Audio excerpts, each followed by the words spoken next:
Prepárese mi gente para gozar. La Sonora Carruseles le va a tocar. Prepárese mi gente para gozar. La Sonora Carruseles le va a tocar. Y arranquen pa, arranquen pa, y arranquen pa, arranquen pa, y arranquen pa, arranquen pa, y arranquen pa, arranquen pa. Hola, ¿todo bien? Hoy en el periódico de la noche, los muchachos, nos iremos hablar sobre Cuba y las mudanzas de la revolución. Con la victoria de la revolución, el guerrero que ayudó a Fidel Castro a apoderarse de las posiciones del poder recibido en su gobierno. Che Guevara, por ejemplo, se convirtió en presidente del Banco Central, Ministerio de Industria y fue de gira por varios países de misión diplomática. Oponentes y críticos de la revolución huyeron a los Estados Unidos y fueron detenidos como el escritor Reinaldo Arenas. Sin embargo, cabe señalar que Cuba no se ha adherido inmediatamente al socialismo, como se puede imaginar. El gobierno de Fidel Castro hizo una reforma agraria en Cuba, la transferencia al Estado las tierras de los agricultores, incluyendo el propio Fidel y la familia.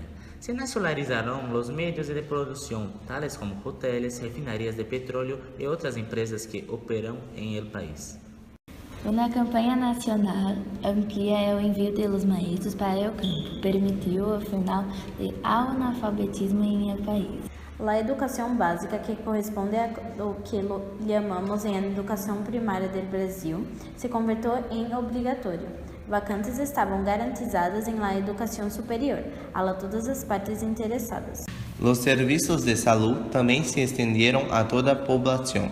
Médicos comenzaron a visitar regularmente a todas las familiares en sus hogares. Esos cambios podrían hacerse en gran parte debido al apoyo recibido de la Unión Soviética.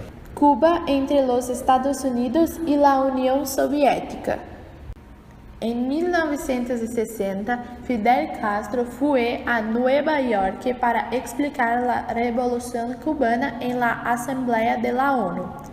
Él también tenía la intención de pedir el apoyo del gobierno de los Estados Unidos, pero fue recibido por Dwight Eisenhower, actual presidente de los Estados Unidos. Sin embargo, el gobernante soviético Nikita Khrushchev, quien también asistió a la reunión, acordó hablar con Fidel y lo invitó a visitar la Unión Soviética. El acercamiento con el gobierno y los nacionalistas actitudes soviéticas de Fidel Castro molestó al gobierno de los Estados Unidos y los propietarios de empresas y bancos que tenían propiedades en Cuba.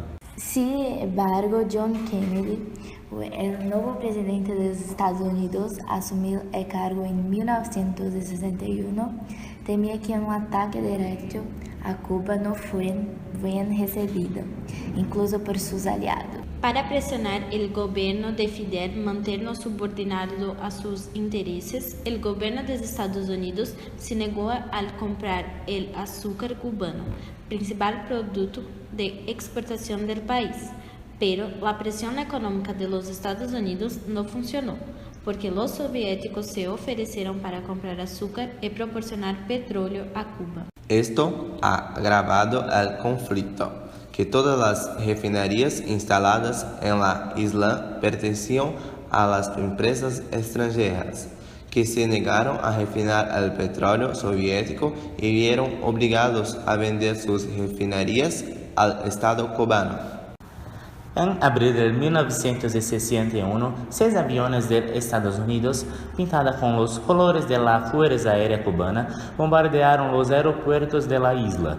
Solo 3 aviones fueron alcanzados en el suelo, pero 7 civiles urbanos cubanos murieron. En los funerales civiles, Fidel Castro dijo que la revolución cubana era socialista. El impacto de este evento fue muy malo para la administración de Kennedy. En lugar de socavar el poder de Fidel Castro, reforzado aún más el apoyo de la Revolución Cubana. Los exilados cubanos que viven en Estados Unidos desembarcan en la bahía de Cochinos para tratar de derrocar el gobierno de Fidel Castro. La administración de Kennedy no cumplió la promesa de apoyo aéreo, por temor a gravar los problemas causados por los bombardeos anteriores.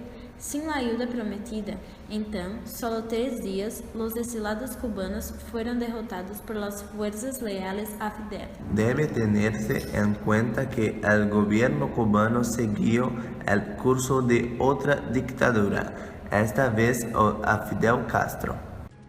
Gracias. Hasta mañana en el periódico Los Muchachos.